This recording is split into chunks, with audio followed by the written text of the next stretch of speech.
Hi, everyone. My name is Brigette Jones, and I am the Secretary for the Tennessee Association of Museums.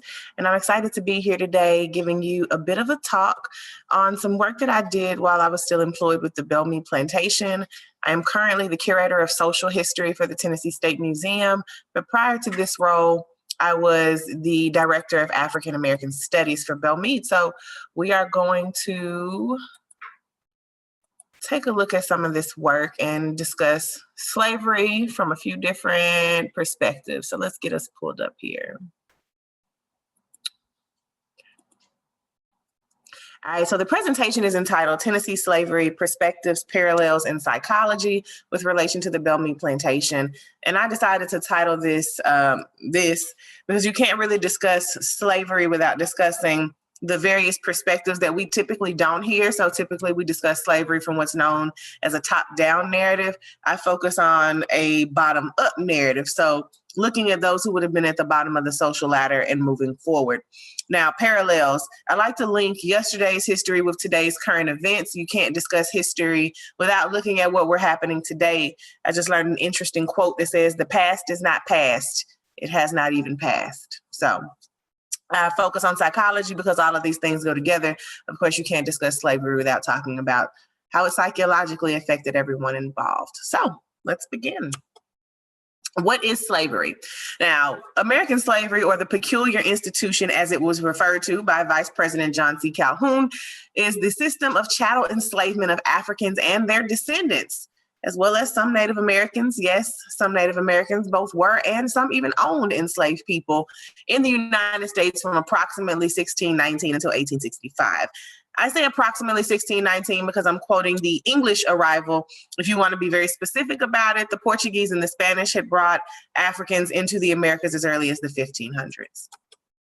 And one of the most interesting things I always hear when I discuss slavery on a bigger scale is, well, America isn't the first person to have slavery. And you're right, duh. However, the history and legacy of slavery traces back centuries and into biblical times.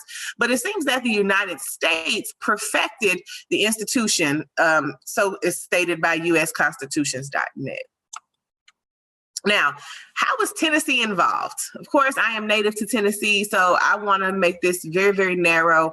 25% of the overall population of Tennessee was enslaved by 1860. 25% of white families owned slaves in Tennessee. Now, this is a tricky statistic because that is not to say that every family owned hundreds and hundreds of people. That was actually very, very uncommon. The average white family, if they owned any slaves at all, owned one or two. So again, 25% owned slaves, but that's not to say that they owned hundreds of them. Now, the Harding and Jackson family of Belle Meade would have been among the top 4.5% of that number. And the Harding Jackson family did own 136 enslaved men, women, and children prior to 1865 emancipation. Now, if you have never been to Belle Meade, this is the home. It is beautiful. It is large. At the peak of this plantation, Belle Meade was a 5,400-acre plantation. That is a 10,600 square foot house. It was huge, and they had everything that you could think of for their well-being on that property. A deer park. They had a fox hunting grounds, a limestone quarry, literally everything they would have needed for that period in time. But Belle Meade wasn't a typical plantation because they weren't growing a cash crop. So there was no cotton, there was no tobacco, there was no sugarcane. Belle Meade was famous because it was a premier thoroughbred nursery. And if you can see that article there, as a stud farm, it gained national acclaim. 9 times out of 10, if you bought a horse, a thoroughbred horse to be specific, between 1820 and possibly about 1880, 9 times out of 10, you bought that plantation, that horse from the Belle Meade Plantation. And these are our men of the hour. So the Belle Meade Plantation was around for 99 years, from 1807 until 1906. It went through the hands of 4 different generations of the Harding turned Jackson family, and you can see them here. To the far left is the founder of the plantation. His name was John Harding. He will pass away, pass it down to his son, William Giles Harding, who will then pass away, leaving the plantation to his daughter, but because of some of the societal norms at the time, it technically falls into the hands of her husband. So this is Celine Harding Jackson and her husband, General William Hicks Jackson. Following the death of General Jackson, the plantation will fall into the hands of their only son, William Harding Jackson. He can also be seen sitting here with his family. Now, following the death of William Harding Jackson in 1903, the plantation will fall into the hands of his 2-year-old son, but 2-year-olds aren't the best at running plantations, so I don't include him because the property was sold shortly after the death of his father. Now, this is where stuff starts to get a little bit tricky. One of the things I like to focus on is self-emancipation, and that is what I refer to when people think about a runaway. I call it self-emancipate. I think it gives agency to the person, saying that they were worthy of their own freedom. So one of the first enslaved people to leave the Belle Meade Plantation is this guy here, Ned. Ned escaped in 1818. He was a blacksmith on the property. Now, historically speaking, blacksmiths are a little bit higher up the totem pole because they're considered to be a skilled laborer. Skilled laborers typically cost you a little bit more money because they are a little bit more valuable in what they bring back to you. Now, the location of the blacksmith shop in comparison to the house where Belle Meade stood gave Ned a little bit more of an advantage. So when he left Belle Meade, he was able to escape. Let us hope that Ned was able to find his freedom somewhere above the Ohio River. Now, as you read through the ad, you'll see that Ned is described as being 21 or 22 years old, about 5 feet 9 inches high. Now, as you move through the article, you'll see that he purchased Ned 4 days before he ran away. 4 days.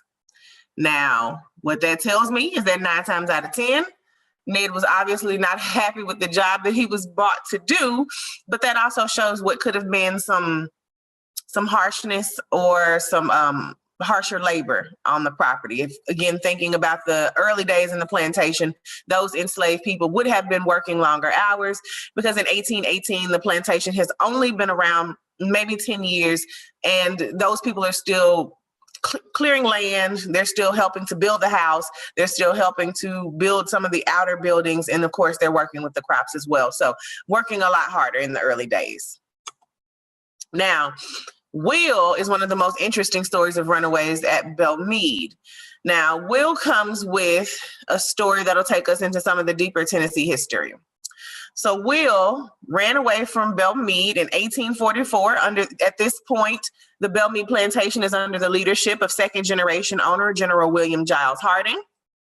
And General Harding put this ad in the newspaper in search of this man named Will. Well, funny story, a little bit later on in time, a man named James Thomas wrote a book about his days in Tennessee, in Nashville, as a Black man. Now, James was the biracial son of a Nashville court judge, and he wrote a book called From Tennessee Slave to St. Louis Entrepreneur.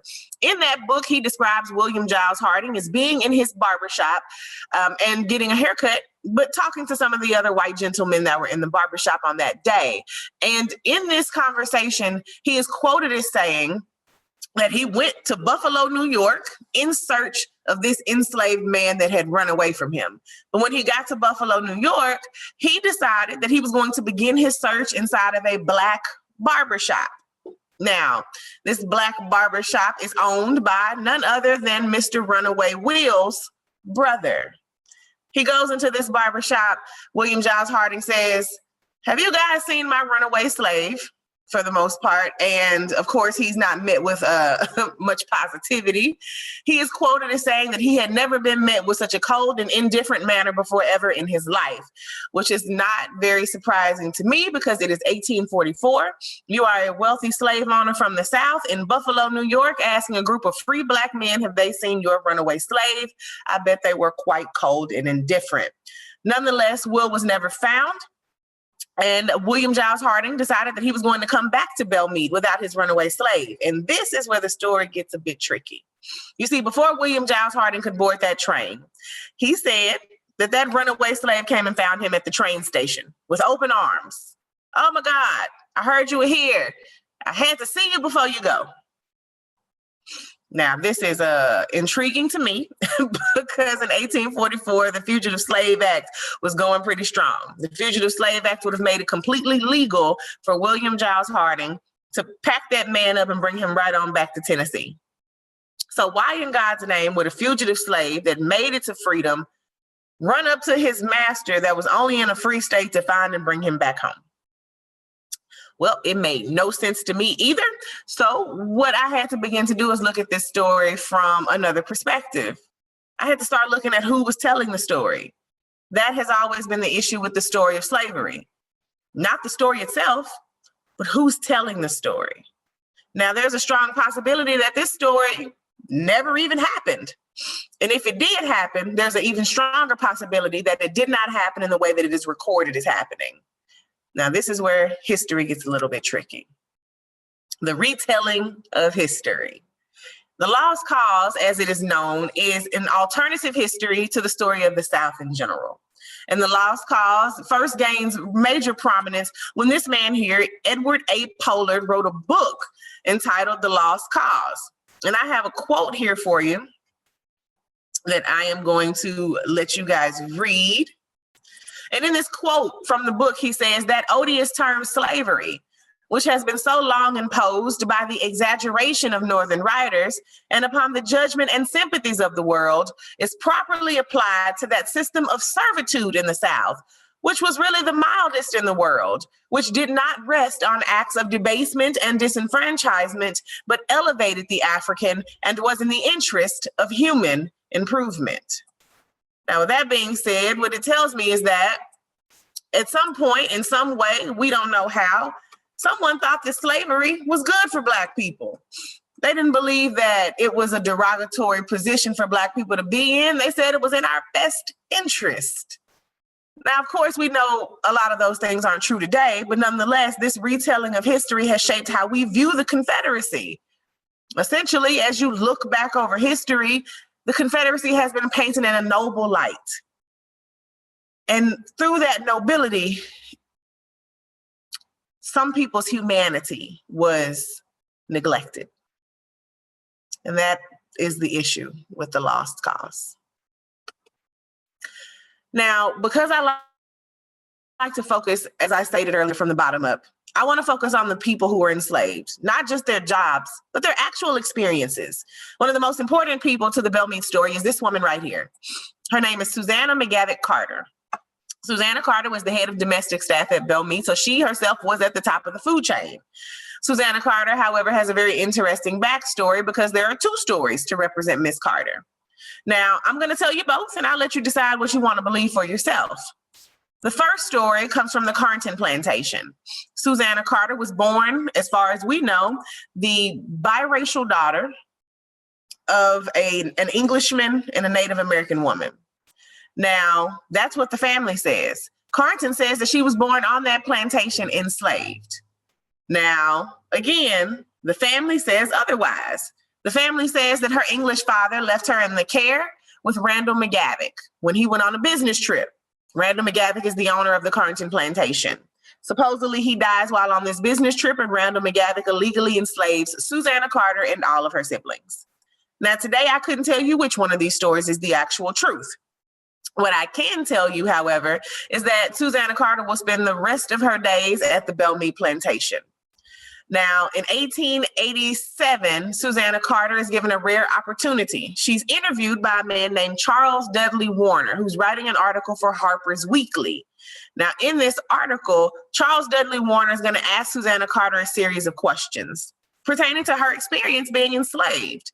And she's going to say some troubling things. The first thing that Miss Carter is asked is, Miss Carter, could you tell me how you feel about being enslaved? And Miss Carter's response was, well, I never had to work a day when I was in slavery, and now I have to fend for myself.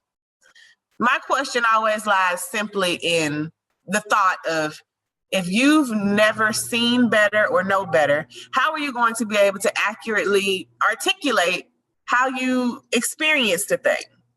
For example, Susanna Carter will spend the remainder of her days as the head housekeeper and trusted Aunt Susanna Carter. That's literally how they refer to her in the family letters. Now, Susanna Carter will also speak about her children being enslaved and how she doesn't exactly feel that slavery was unnecessary, so to speak. In her mind, slavery wasn't that bad. If we look back at slavery today, many people would say that Susanna Carter had Stockholm syndrome. And that's possible. But when we look at these interviews, we must pay attention to who's conducting the interviews. If I walk up to your job and ask you in front of your boss, how do you like your job? How many of us are going to actually be completely honest about how we feel about the job? Again, not saying that Susanna Carter is lying, but we have to take into account the situation under which she was living in that period. Now, the next person we're going to focus on is Bob Green. Bob Green is the head hostler. Head hostler means he was over all the training and all the grooming for each and every horse that was on the property. Now, Bob Green was also in a very peculiar situation. He's much like Susanna Carter. He sits at the top of the food chain socially. Now, post-emancipation, Bob Green is one of 72 full-time paid workers to remain on the Belle Meade Plantation. Now, did 72 people stay on that plantation because slavery was great and the Hardings and Jacksons were awesome slaveholders? Not exactly.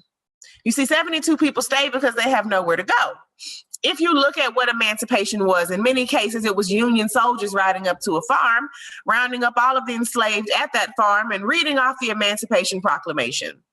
Well, if you legally could not read and legally could not write and legally had never really left your plantation before, and somebody walks up to you one day and says, hey, you're free to go, thank you. Where are you going to go? What are you going to do? Who are you going to do it with? How are you going to get there to do it? You see, all of these questions had no answers. Initially, the enslaved were supposed to receive about 40 acres and a mule. We've all heard this term before. Well, sadly, they didn't get those things. When Abraham Lincoln was assassinated, his successor, President Andrew Johnson, a Southerner, Union supporter, but Southerner, he felt a little bad for all those former slaveholders. He gave them back all of their land, meaning that you have nothing but your freedom itself. Now you have to go into the world and wing it. Bob Green and others like him stayed because this is the situation that they were left with. At this point, it's better to stay with who you know than to step into a world you don't know. And that's not to say that some people didn't leave and succeed, but sometimes comfort is comforting. Nannies, midwives, and wet nurses. Now, this is where things start to get a little bit emotionally confusing because you start to look at these relationships and the dichotomy that exists between them. Now, nannies are the same thing that we think of today. That just means you help to rear and raise children that are not yours as if they are yours. But how must it feel to raise a child that's not yours and know that this child is going to legally own you one day? And there's nothing you can do about it. Now, midwives is where it gets a little bit worse because midwives help to bring these children into the world. How must it feel to help give birth to a child that is going to legally own you one day? And there's not a thing in the world that you can do about it. Last but not least, however, are the wet nurses. You see, these women take the cake. They take the cake because they feed children that are not theirs from their bodies. But the underlying question here, the most prominent question here is, the only reason your breasts are leaking is because you just had a baby yourself. So if you're here feeding these children, then who's feeding your children and where? Typically speaking, enslaved children grow up out in the slave quarters with an older slave woman that's too old to do labor. She becomes a mammy of sorts to the slave children. That means that your children will possibly grow up drinking cow milk, goat milk, buttermilk, water, whatever they can get their hands on because their mother's milk is in the house in use. If we know that bonding happens between mother and between child, when you take away the bonding, what happens to the relationship? Last but not least, what does Joe Carter and myself have in common? So I told you earlier that two stories exist between Joe Carter and Susanna Carter. Susanna Carter is said to, on one hand, be biracial and on one hand, be Black. Well, this is her son, and he is, as I refer to, a little melanin deficient. And he's clearly very fair-skinned. Now, Joe Carter gives his own interview about his time at the Belle Meade Plantation as a 40s. Well, no, he was a little bit older. It was 1947, so he was much older at that point. And Joe Carter referred to his time at Belle Meade as Belle Meade being a noble farm. He said it was comparable to none. Now, he also says that he had a big portrait of William Giles Harding that was hanging on his bed. And he gave this interview to the Tennessean. Now, I always just wondered, why would you place a picture of the man that owns you and your children and your children's children and your mother and everyone else? Why would you have a picture of that man on your wall? Could it be that these people actually had some sort of relationship with the very same people that own them? It's very possible. Because if you've never seen any different, if you've never known anything different, who's to say that this treatment was wrong? You see, the psychology that surrounds the enslavement shows you that not only were people in a very peculiar situation physically, they were in a peculiar situation mentally, because you have to make this treatment okay within yourself. Think about the pride you have to swallow to do that. But what does Joe Carter and myself have in common? Well, this is a picture of my ancestors. These are the Hunt family. My grandmother is here, and my great-grandparents here. My family was enslaved on the Ames Plantation in Grand Junction, Tennessee. My family is a descendant of the Pruitt family. The Pruitts, however, are a large, fairly wealthy white family in Grand Junction, Tennessee. Now, the Pruitts know the story of my family, and we have even talked about the story of our families before. What this shows us is that the history and the legacy of slavery still continues until this day. We can't negate what happened yesterday. We must own it. We must push and move forward as best as we can. So with that being said, as a descendant of the enslaved of Tennessee, what is freedom supposed to look like to a people that had never seen freedom before? Because for so many of us, our ancestors just stepped out into the world one day and began to wing it as best as they knew how. And here we sit today. Thank you for listening.